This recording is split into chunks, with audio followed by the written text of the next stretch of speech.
6 years, I have been intentionally slowing down, staying more centered, staying home, kind of setting up home in Kansas City. As I mentioned, I am recently ordained through Unified Ministries as of Monday, the first virtual ordination ceremony that, that the movement has produced, and it was quite an adventure. Um, and that's pretty much me in a nutshell. So I want to step back and say thank you for asking me to join you this morning. And before we go any further, I want to throw in my own Happy Father's Day. So I'm going to offer everybody a little Zoom pop quiz here. Can all the fathers in the room give me a thumbs up reaction on your screen like I just did? It's on the bottom panel. If you are a father or a father figure, give me a thumbs up. There we go. Nice. Nice, nice, nice. Okay, so Father's Day has been a U.S. national holiday for 54 years. It was declared such by President Lyndon Johnson in 1966, and then President Nixon signed it into law in 1972. It's a time for celebrating fathering, for celebrating fatherhood. Now, the traditional idea of father is that of a male parent.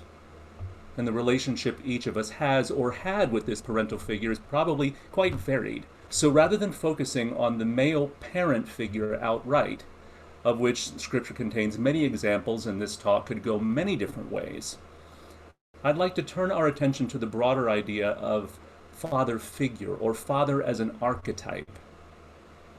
Now, the father archetype, according to psychotherapist Dr. Diane Hancox, is that which combines the capacity for initiating with the ability to oversee. This archetype guides and protects those under its care and is able to put ideas into fruition. So with this in mind, I invite us all to just set aside any patriarchal idea we may have about fatherhood and truly consider those family members, those teachers, those friends, those other roles that have shown this capacity for initiation, this ability to take insight from their own knowledge and experience and formulate a well-articulated vision, combined with compassionate guidance and support as the steps toward bringing that vision into form become clear. This, to me, is wisdom. Unity minister and author Reverend Linda Martella-Whitsitt describes this as our decision-making capacity through mental evaluation, spiritual discernment, and moment-by-moment intuition. Now in the book of Proverbs, chapter 4, verses 5 through 8 state, "Get wisdom, get insight. Do not forget nor turn away from the words of my mouth. Do not forsake her, and she will keep you. Love her, and she will guard you.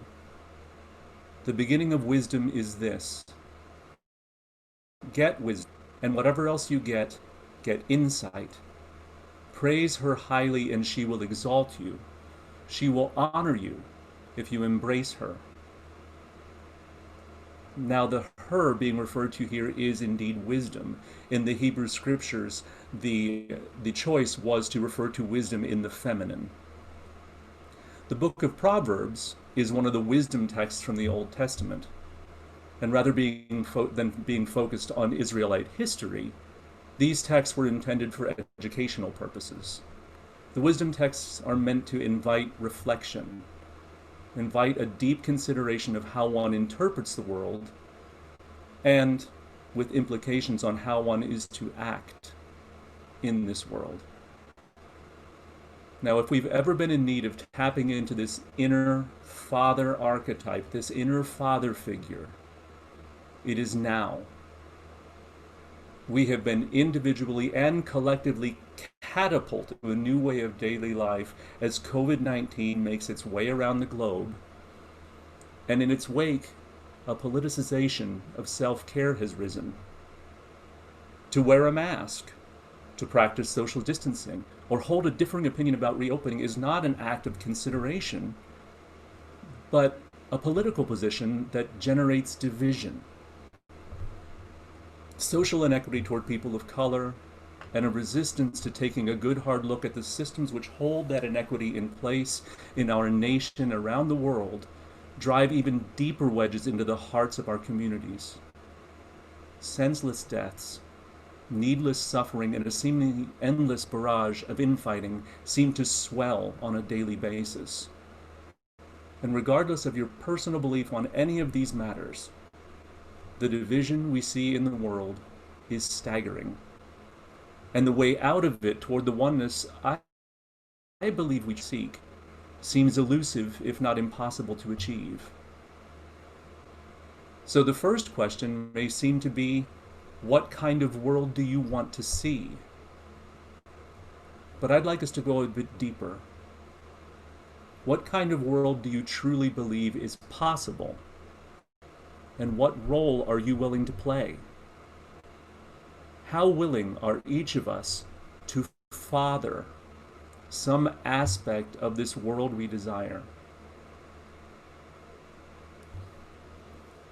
Now, my stepfather passed away in 2008. He was a retired Army major and fought in World War II and Korea before retiring. And he wasn't big on talking about his experiences, but there's one story that spoke of the type of wisdom I believe will be at the heart of our collective healing. It is one of the many things my father taught me.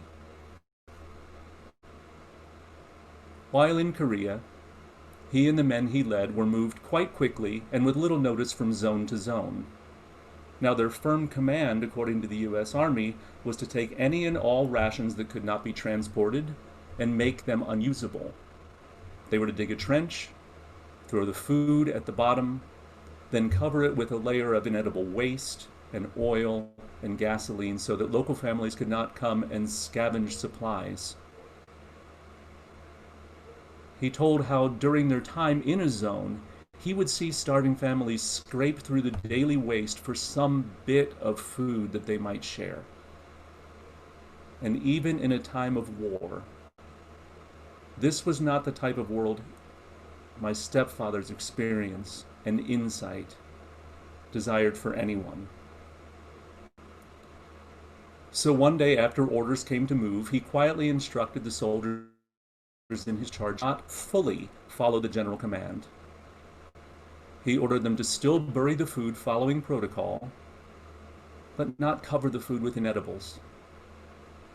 And as he told the story, many, but not all, on the team were happy to oblige this shift away from the practice. Now, the wisdom I find in this story that I'd like to consider today, he saw the shared responsibility of suffering that war brought to the villages near where he was stationed. He knew that he didn't start the war. He knew he wouldn't end it.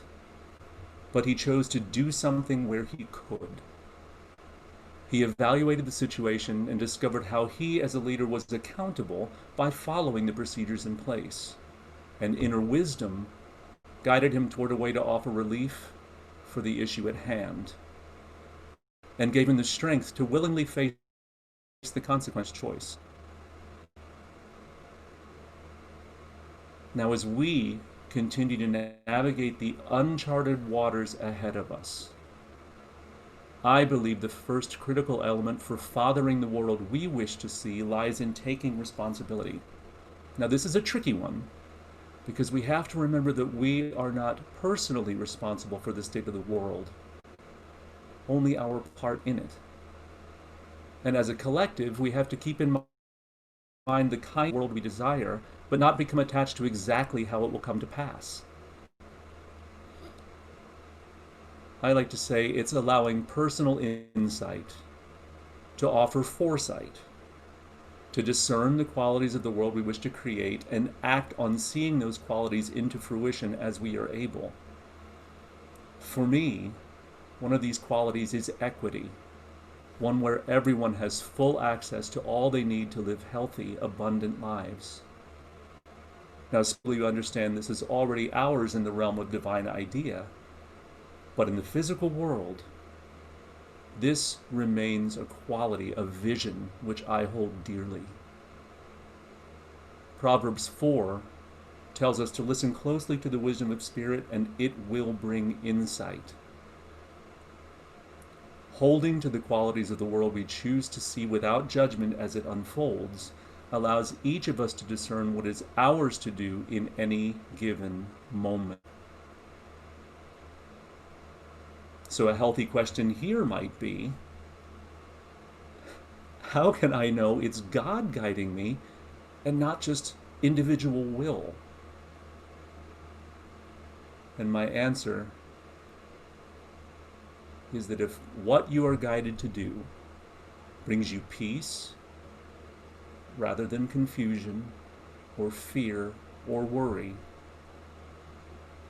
then I would say it is God desiring expression through and as you in that manner, in that moment. Which brings me to the next critical element: individual accountability. As I am guided, I will take the action that I am called to take. So, in regarding systemic reform, it may be to write a letter, to join a peaceful protest, or call an elected official. It might be to continue learning more about the issues at play, especially those where opinions differ from my own. In my community, it might be finding opportunities to volunteer, to offer prayer support, or just lend a compassionate ear. It also might be having some of those difficult conversations, not with a desire to change someone else's thinking, but to expand my own. With the people I encounter on a daily basis or a weekly basis, especially during this time of social distancing, it might be as simple as a smile, which I don't know if you've tried, but it's pretty challenging when you're wearing a mask, or a greeting, or a nod. It might be letting someone go in front of me in traffic or in line at the store for no other reason than because I chose to. In regard to myself, it's taking an honest, compassionate inventory of my words and my thoughts and my actions. Proverbs 4 says that the beginning of wisdom, this ability to evaluate, to discern, and to intuit in the moment what is mine to do, comes from insight, being attentive to wise counsel, this Spirit of God within, that is within each of us. From this place, attentive to wise counsel, and willing to act from that place of wise counsel, our steps will be guided. Your path will most likely not look like mine, or the person that might be sitting next to you, or any of the other faces on the screen this morning. But all are valuable, all are necessary, and all, I believe, will lead us toward the wholeness, the oneness that we truly desire. So I'll leave you with these questions today. What kind of world do you desire? What kind of world do you believe is possible?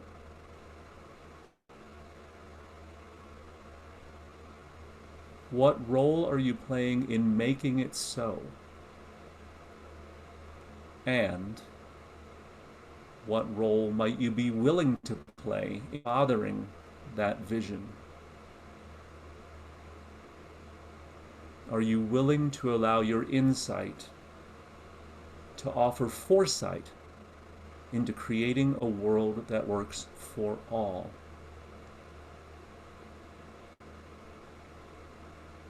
Now, in closing, I want to again honor all of the fathers and the father figures in the room. Today is a day to celebrate the light that you are, that we are. I also want to honor my father and my stepfather. Now, my father and I, though estranged for over 30 years, found a way to forgive the hurts of the past and forged a new relationship in his remaining years. My stepfather guided me toward a character of strength, of patience, most of the time, still working on that one, and inner wisdom. So today's daily word affirmation states, I give thanks for all expressions of fatherly love. I give thanks for all expressions of fatherly love. Would you say that with me? I give thanks for all expressions of fatherly love. And with that, happy Father's Day. Happy fathering of the world you wish to see. And so it is. Blessings.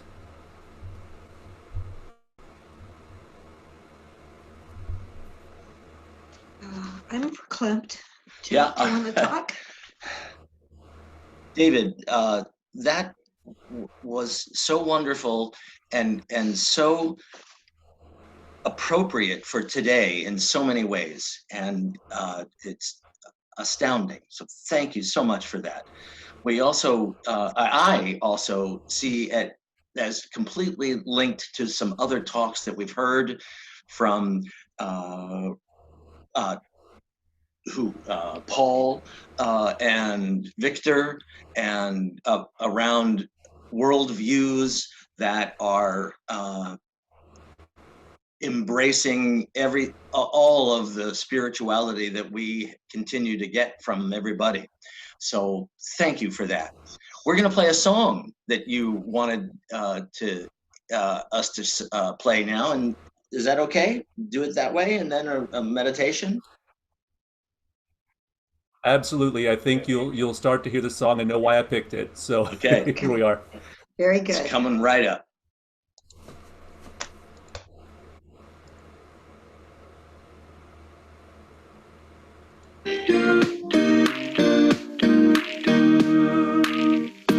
What kind of world do I want to see? What kind of world do I want to leave to my children's children? Now is the time to make up my mind, yeah. What kind of world is this gonna be? What kind of world will be my legacy to the generations? For all humankind, it's time to decide what kind of world. Will it be peaceful? Well, am I? Will it be joyful and kind? Will it be all those things a child so easily describes? Oh yeah. Will everybody have enough? Will we speak in the language of love? Somehow I'm suspecting it's all up to what you and I decide. What kind of world do we want to have? When will we be ready to start giving back to this precious place? To every young face, tell every boy and girl, what kind of world?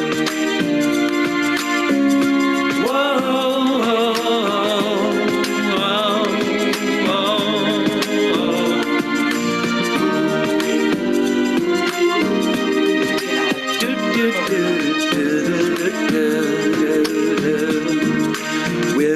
be peaceful? Well, am I?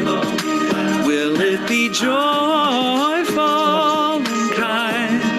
Will it be all those things a child so easily describes? Oh yeah. Will everybody have enough? Will we speak in the language of life? Somehow I'm suspecting it depends on what you and I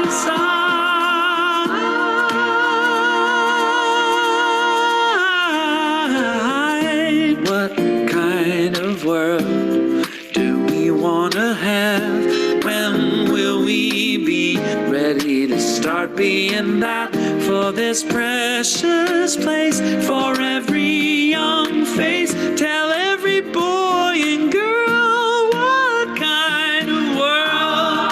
Oh, oh, oh, tell every boy and girl. Oh, what kind of world?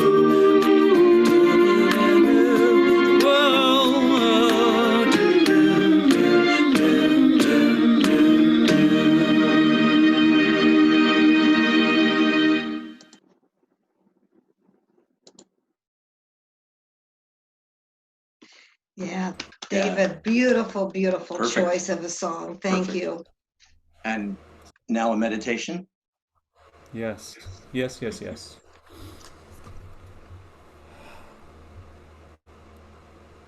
So, with that question in mind, what kind of world do you want to see?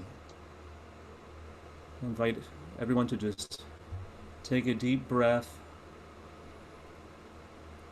and relax. Relax in the space that you are.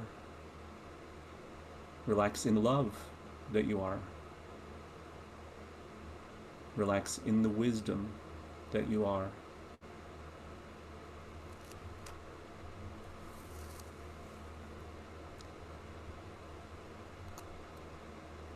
And we recognize that while we acknowledge all of these things in the realm of spirit, our first steps may seem to us unsure.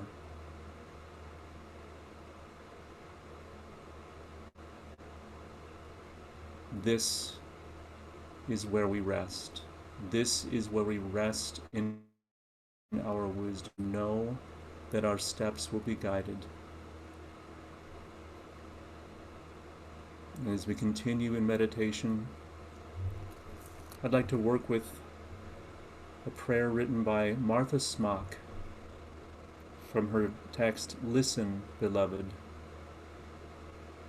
And I invite you to make her words your words.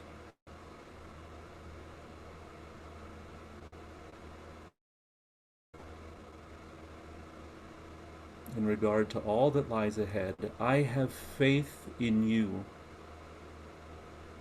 because I have faith in God in you.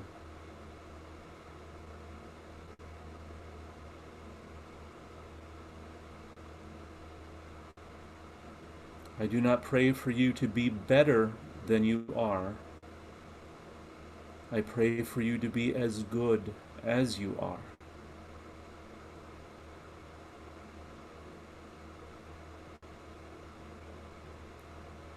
I pray for you to express your true Christ self.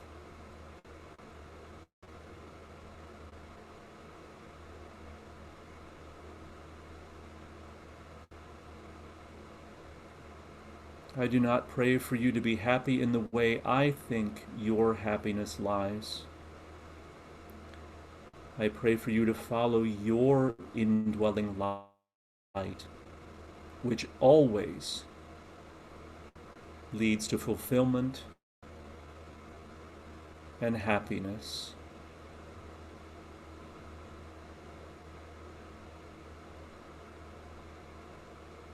And breathe.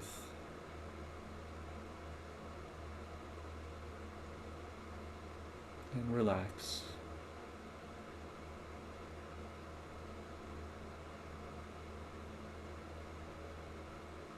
I do not pray for you to be free from responsibilities. I pray for you to be free from worry and anxiety.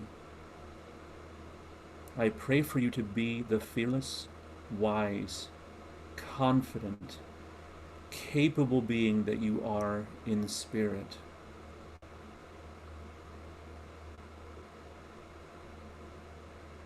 I do not pray for you to conform to my idea of success and achievement.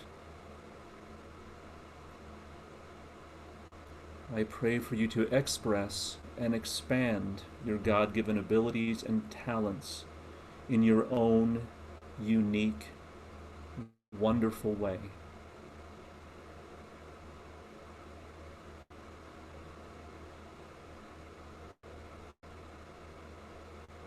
I pray for you, knowing that you are beloved of God, and in that knowing, in that wisdom, we rest for a moment in the silence, in the silence, in the silence.